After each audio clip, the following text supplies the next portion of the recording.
Hey, guys. Wow. Jimbo, my man. Nancy, we're retiring together. We're smart. Okay, with that introduction, I say good afternoon, everyone, and today we're going to celebrate one of the greatest ever to wear our Patriots uniform in Rob Gronkowski. His energy, talent, and an infectious joy, like we just saw, lit up the stadium and inspired Patriots nations for nearly a decade.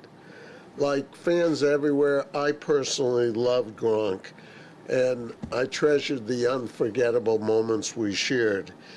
In my opinion, he's actually one of a kind. I don't think he's ever had a bad day. And if there's an afterlife, I think we'd all like to come back as Gronk. Just a personal opinion. But next year, Gronk becomes eligible for the Patriots Hall of Fame. And I'm pretty confident our fans will make him a first ballot suggestion. I had planned to include in his one-day contract. By the way, since we play the Jets tomorrow night, how about a two-day contract? Let's do it. Okay. What's the signing bonus? Double now. Nothing's changed. Well, so this one-day contract and our ceremony today make sure he officially retires a Patriot. I had planned to do that when we did the ceremony, hopefully putting him in the Patriots Hall of Fame. We would have done that contract then. And as we all know, his on-field dominance and clutch performances were legendary. And his larger-than-life personality and connections with the fan has truly made him a New England icon. A few months ago, Rob returned to Boston to help dedicate the playground he funded on the Esplanade. At that event, a young lady by the name of Susan Hurley, a beloved friend of Rob's and our organization, she was a former Patriots cheerleader, and she had cancer, unfortunately, and was very ill with it. And one of her last requests, right at the ceremony donating this playground, she said she wanted Rob to retire as a Patriot. And I think I've heard that from fans everywhere, and I explained to them how we had planned to do it. But we decided to call an audible because of Susan's request and fulfill it right away and not make it part of that ceremony. Now, Gronk still works on Sundays, so we chose our first primetime game to welcome him back and allow fans to show their appreciation for him. So thank you, Susan. Although she won't be with us physically, she'll be with us spiritually. And we believe she's in our presence now. So on behalf of my family, the Patriots organization, fans everywhere, it's my honor to welcome back number 87, our champion Hall of Famer and great Patriot Rob Gronkowski. So we should come and formalize an agreement. Does anyone have any cash here so we get the signing bonus? Straight cash. No taxes. I'll take a briefcase. Actually, I'll just take the plane. You're so understated. You guys can come with me.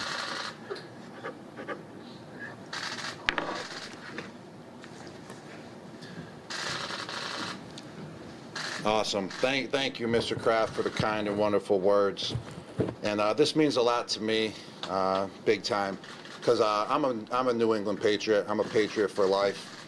My career started here at 100%. Needed to end here. There's no doubt about that. I mean, the whole Gronk persona, everything about myself was all because of you guys, was all because of the fans here in New England, was all because of my teammates accepting me, and everyone else here, you know, just accepting who I was from the very beginning and embracing it and letting me just play the game of football out on the football field. And everything established about my football career began here, here in New England as a Patriot. So it was an absolute no-brainer to come here and retire as a Patriot. And like Mr. Kraft said, we had plans to do that, you know, typically, you know, if you're going to go in the Patriots Hall of Fame, you know, crossing my fingers it happens in the future, and sign the one-day deal there. But with the audible that Mr. Kraft just talked about, with the playground opening 2 months ago, which was very special to me because I actually, when I first retired here as a Patriot, I wanted to give back to the community, and that's when that idea to open the playground came about with Susan Hurley right there. About a month after I retired, I said, hey, you know, I got the Gronk Nation Youth Foundation. We gained a lot of money into. We built up, you know, over $1 million. Let's give it now back to the city of Boston, and that's when the idea first started. And now it's all a full circle moment with it opening up. It took about 5-6 years, you know, with that progress to open it up because of all, you know, the contracts and all the bills that got to pass and all that nonsense. But it happened for the, you know, at the right time for the right reason. And then Susan, while we were there, you know, brought up, hey, like Mr. Kraft said, I would love to see you retire as a Patriot, and now we made that audible, and we are here today to do this one-day contract, which I think it's very reasonable. I think it's the right play to do it as well today, and it couldn't have been a better situation this week, Thursday Night Football versus the Jets tomorrow night, and to be back here in Foxborough is a blessing and an honor, and it's always a privilege to come here, and it brings back so many memories, you know, throughout my career. Just seeing a couple guys, David Andrews, Brian Hoyer threw me my first touchdown pass, you know, when it wasn't a regular season game, it was a preseason game, and doesn't matter, he got the ball rolling for me. He believed in me, and then Tom saw that pass that he threw to me, so then Tom wanted to throw me some touchdowns the next game. In that Rams preseason game when I dragged Laurinaitis 5 yards, who was the WWE champion at the time, but I showed him that I'm here to drop some elbows. But we got Jimbo over there, still trainer, man, still the head trainer here. I mean, I gave him hell, yeah, but he's still here to support me. That's why I love the guy. And Nancy fell asleep. All that rumors out there about me taking the visit here, it was on Nancy's desk that I fell asleep on. And she's retiring here this year, and she's a Patriot for life, been here forever. So it's a full circle moment, and seeing a lot of you familiar faces here as well. Mike Reese, you know, likes his Reese Pieces. That's our saying we've been saying for a long time. But yeah, I appreciate the Kraft family, the Patriots Foundation, and just everyone here today for this wonderful opportunity. And we'll open up for a couple questions. Gronk, what's your vision for the statue out front? Tom statue? It's beautiful. Yours. Yeah, Tom's one of a kind. Like Tom, I don't. You're throwing me on the spot like that. Mind if you put one, just put me in the end zone and me tiny, because Tom is one of a kind, the greatest. He played for 20 plus years here. I think that the only statue to be deserved here is Tom Brady. I mean, so I just will honor it and take pictures next to it. A moment like this obviously leads to reflection on moments in your playing career. What are some of the moments that stand out to you from your playing career here that mean the most to you?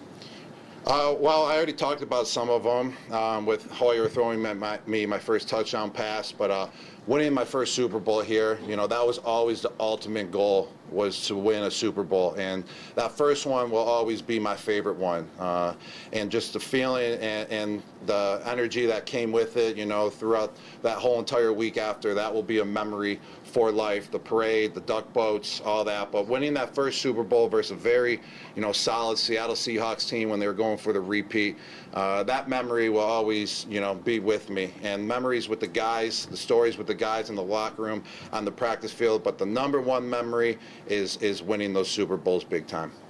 Susan was an incredible force. What was it like to have her as a friend and to be able to do this for her? Yes, we are 100% here today for her, no doubt about that. And she just did such a great job just working and running a lot of people's charities. She founded charity teams in 2008, and she works and runs a lot of people's Boston Marathon bibs for their foundations, and I'm talking over hundreds. And she did it with ease. She did it with passion. And when I first met her and she gave me the opportunity to get bibs to the Boston Marathon and the opportunity to raise money for my foundation, I knew that she was the one. I didn't talk to anyone else. I was like, wow, I never seen anyone have so much passion and so much grace for, you know, what they want to do and raise money for other charities, and she had that, and I knew that she was going to be special, and she did an excellent job when working with her for the 10 plus years that I worked with her for, and she made it seamless, she made it easy, she ran all the activities, all the events, and she will have a lasting impact forever, especially with being the main engine of opening up the Gronk playground. Rob, it wasn't always easy here in the 8 seasons you were here, 2010 to 2018. Is it interesting the way your career went, and now looking back and reflecting, how everything's water under the bridge, and maybe those tough times at different junctures ended up making your career more rewarding? Oh, you hit that right on the nose, Tom, for sure. It definitely is more rewarding. And people ask, like, what was it like, you know, playing for the organization at that time? Yes, it was tough. It really was. But I tell people all the time now when I look back at it, like, I needed to be in that situation. Like, I needed it to be tough on me. Like, it made me who I am. It made me the player that I am. It made me come in every single day, like, to bring my best, you know, to the field, because if I didn't, you know, the next guy was going to replace me, and I felt that the next guy was going to replace me. And then also guys like Ninko would right there would have a fire under his engine. He'll be bringing it to me in practice, so then I would have to amp up it even more and bring it to him, and then all that good stuff. So it made me a better player, made me a better person, big time, and it's making life easier as well now. So it's very rewarding to go through that stage, especially in your 20s. And I needed that type of structure at that time too. I was a maniac. We all know that when I was in my 20s. I definitely cleaned it up big time. You know, still a little bit, but not like what I was. I was such a freelance, and to have that structure in my life was what was helping me big time, you know, get to where I am today and who I am today as well. And those tough times are making, you know, work easy now. You know, whatever I do now, I'm like, wow, look what I did back then when I was 20. I can easily do what I got in front of my, you know, on my plate now. Rob, with Patriots fans, it's very clear that you're still so loved here. The way they talk about you, it's like you're still on the field almost.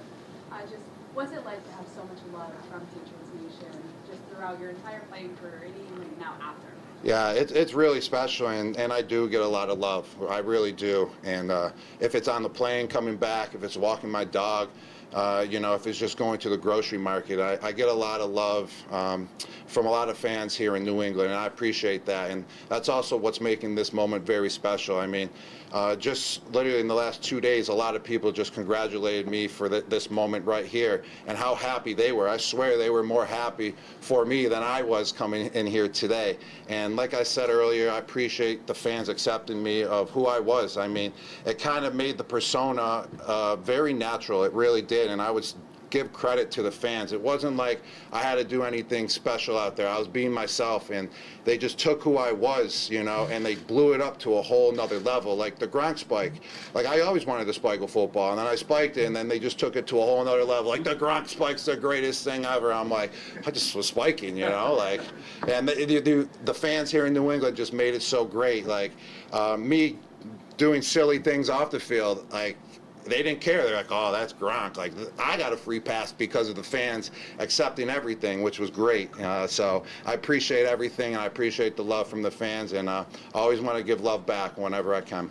Gronk, you might be a little biased, but I was wondering how you think the 2025 team will do and how you think Vrabel's doing leading the team. Yes, the 2025 team is doing spectacular. I mean, they're blowing it out of the water compared to what everyone thought they were going to be. I mean, we all knew it was going to be a big improvement. Here, I said at the beginning of the year, because I'm such a great analyst now, guys, that the Patriots were going to make the playoffs, but as a wild card team, and they were going to come in second place in the division. But as my great analyst skills, I think they're going to be wrong this year. You know, we're on track to win the division. You know, knock on wood. And on track to not just get a wild card seed, but to get a good seeding in the top four, which makes it a special year here. And what I really like about these Patriots is that they're not losing focus this year. Every single week they're getting better as a team, and they're correcting their mistakes, from the prior week as well. And they're finding ways to have more explosiveness on the offense as well. And I would say that's due to Josh McDaniels. And that's why when, being an analyst I was last year on Fox, I said, hey, Josh McDaniels would be a great fit here. And they ended up hiring him. And just to see him take his guys to the next level, the guys on the offense to the next level, I would say it contributes to how good of a coach he is and how he can put the players and know his talent in the right position as well. Gronk, you had the opportunity to come back to Gillette and interview Drake for a Fox segment.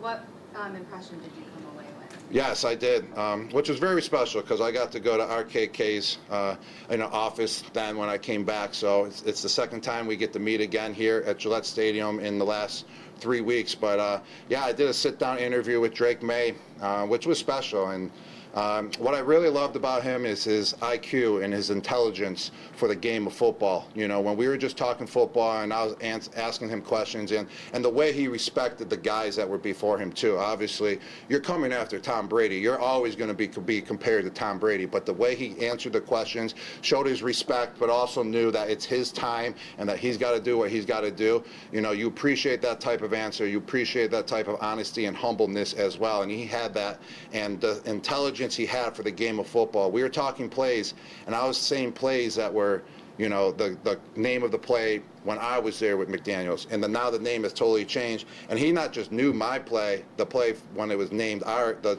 terminology of when it was my era, but he also knew the terminology that it was of his era too. So to know both and just know what I was doing on the play call that I said to him was just pretty impressive. So that's when he has a high football IQ, and that's what you need at the quarterback position. Rob, now that you've retired a Patriot, are you going to say something to Tom? Should he retire a Patriot too?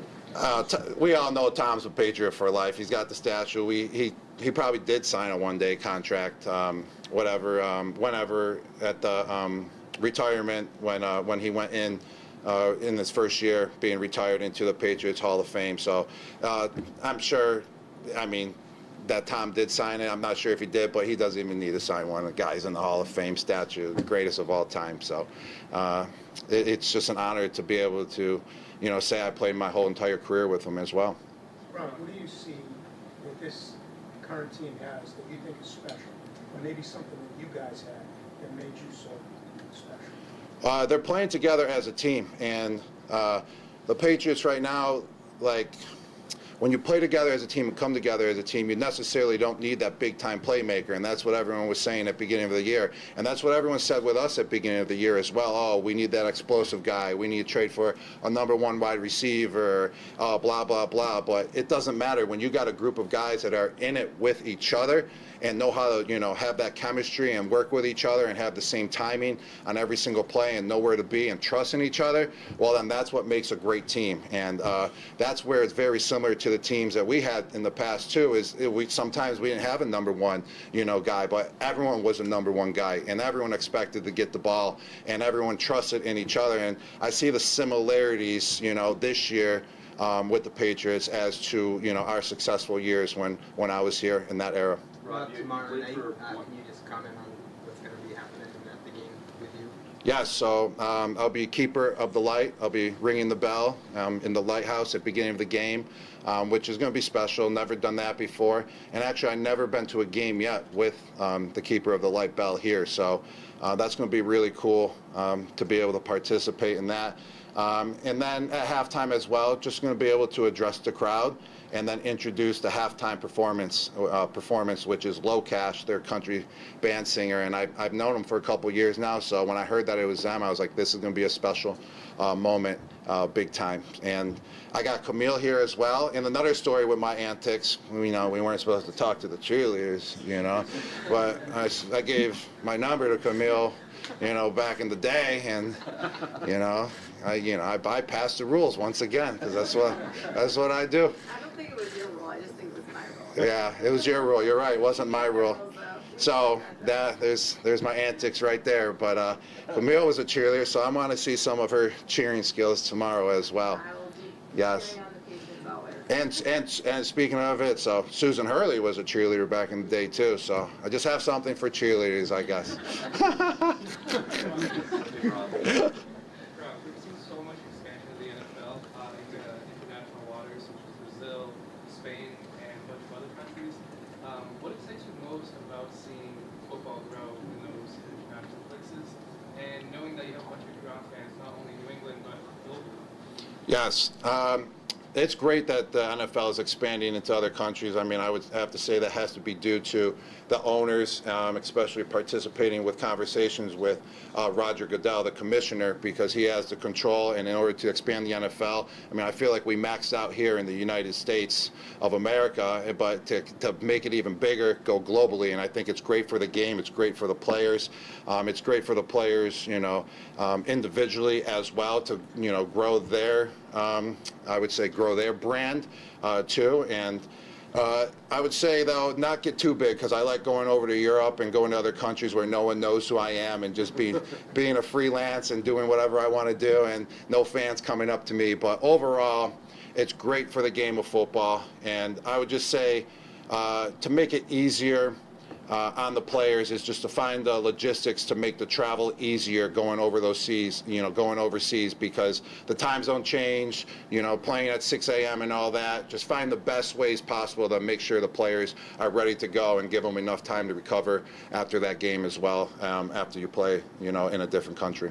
Rob, you played for Final question. You played for one head coach during your time here in New England. You talked a little bit earlier about how it wasn't always easy to play here. He was a big part of that.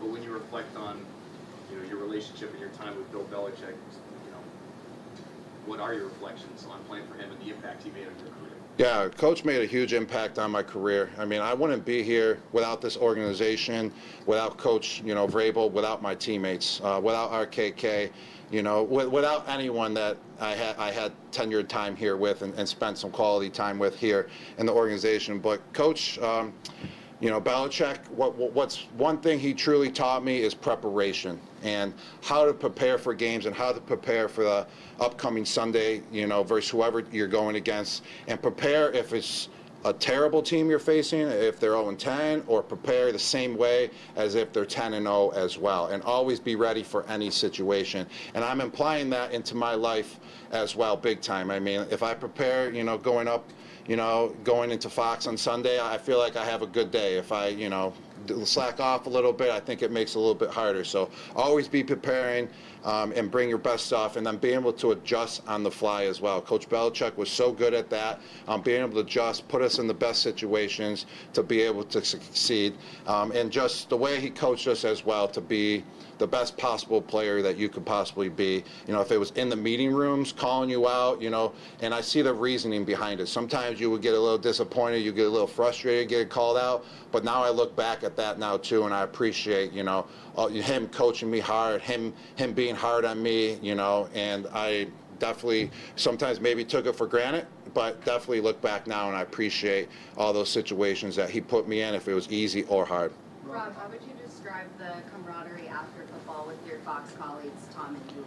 Yeah, it's great. I mean, a lot of players struggle after the game of football to find that locker room feel, and definitely lucky to still have that feel a little bit. It'll never be like, the playing days in the NFL, but to have Tom and Julian as well at Fox, I mean, it makes you kick back your feet, sit back and relax and be comfortable more. To have Julian on the kickoff show, there we do segments all the time together. When Tom's in town doing the game in LA or something, he comes on our show too, or we ask him a question on the screen.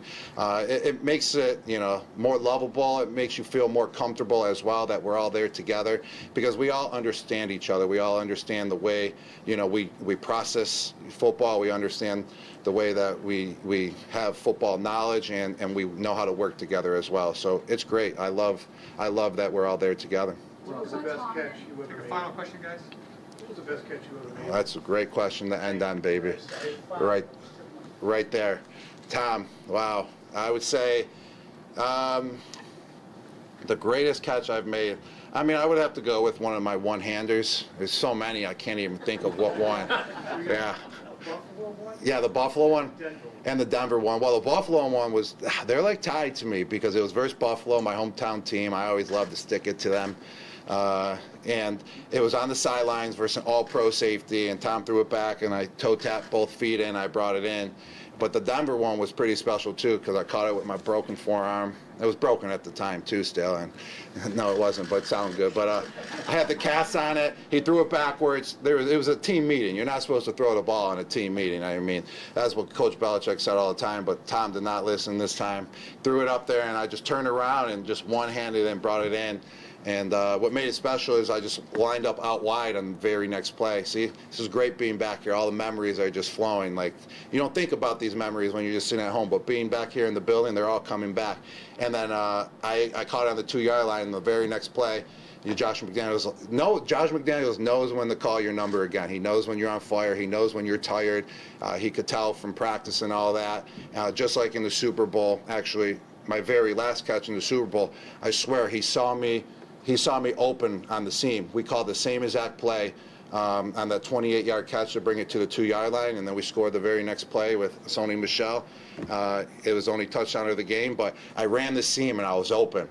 And I was literally came back to the huddle. I was like, all right, 2 seams in a row. I got like basically my broken quad, but I was like, McDaniels is going to call it again because I know he knows I was open. He knows I can get open again. Literally get to the huddle, same exact play. I go, this one's coming to me, 100%, and run the route. Tom throws me the bomb, catch it to the 2-yard line, and then we score the very next play for the only touchdown of the game. So that was special. But the one play, Denver, the one-hander there, and then going out wide versus Von Miller and running the slant route, and for the touchdown the very next play.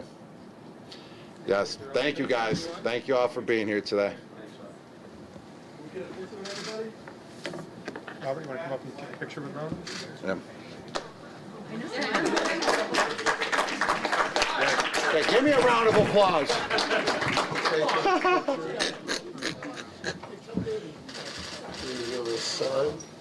Yeah, come up. I feel like a midget.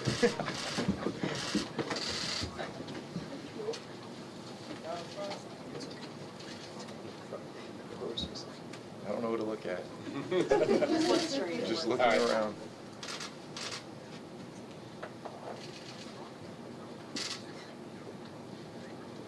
We got it? Thank you. Thanks, everybody.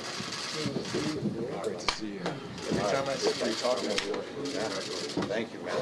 Every time I see you, I don't want to. I know you're always busy. Thank you. Hall of Fame is amazing. I just didn't want to plug you. Yeah, I had to bring it up. Great to see you. Nick, I love you too. You're a beast. No, You know that. You're a No, beast. the way you mentioned it. I am so proud. Who's winning on a one-on-one block right now? Me. No, all day. I don't know. Yeah, Let me- thank you. I appreciate it. Let me know what time I will. Yeah, Camille, come on up. You like that? I changed the nickname. You knew what I was talking. Mike Reese, Reese Peace. You got a great heart. Thank you, man.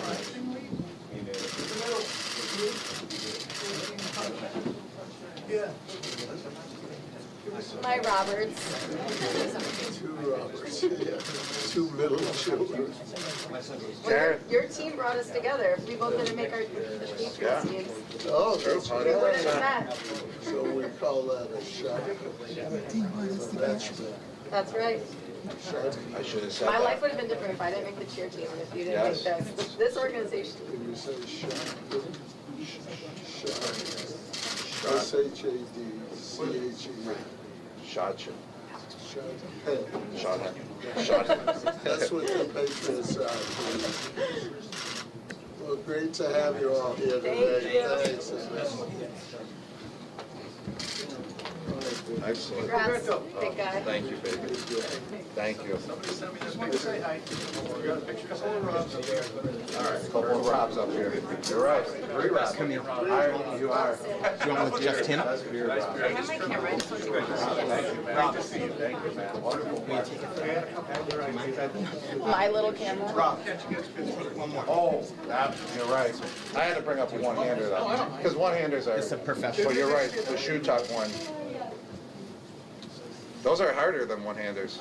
Oh, I know. I know what I'm. Because you gotta bend down. I'm not going to see you tonight. Thank you. Just make sure I got it. I trust you. You're a camera guy. Thank you. I see that picture on your. Thank you. You did a good job.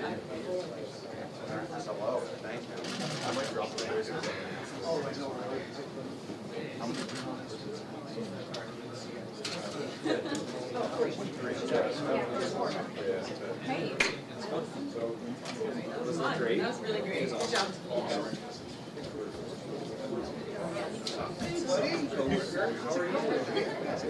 yeah.